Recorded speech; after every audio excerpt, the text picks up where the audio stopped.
नबी पाक अलैहिस्सलाम ने फरमाया रब तो इनकी बड़ी इज्जत करता है, इनकी बड़ी। और मेरे नबी पाक ने फरमाया गुनाहगार मोमिन भी जब दुआ के लिए हाथ उठाता है तो अल्लाह फरमाता है फरिश्तों इसे खाली ना लौटाना, मुझे शर्म आती है इसे खाली। पर तू उठाता ही नहीं, तू उसे मनाता ही नहीं, तू कभी लिपटा ही नहीं, तूने कभी कहा ही नहीं कि या अल्लाह आ मैं तुझे ले जाऊं। हजरत साद बिन नबी वकास के पास कादसिया की जंग हो रही थी, काफर बुला रहा था आओ अगर कोई है तो आओ, आओ मुकाबले में। हजरत साद बिन नबी वकास ने घोड़े दौड़ा दिए, दश्त तो दश्त हैं सहरा भी न छोड़े हमने, बहरे जुल्मात में दौड़ा दिए घोड़े हमने।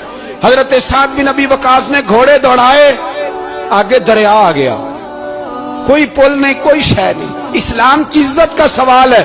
हजरत साद बिन नबी वकास ने हाथ उठाए और कहा अल्लाह अगर तू मूसा की नाफरमान कौम को रास्ता दे सकता है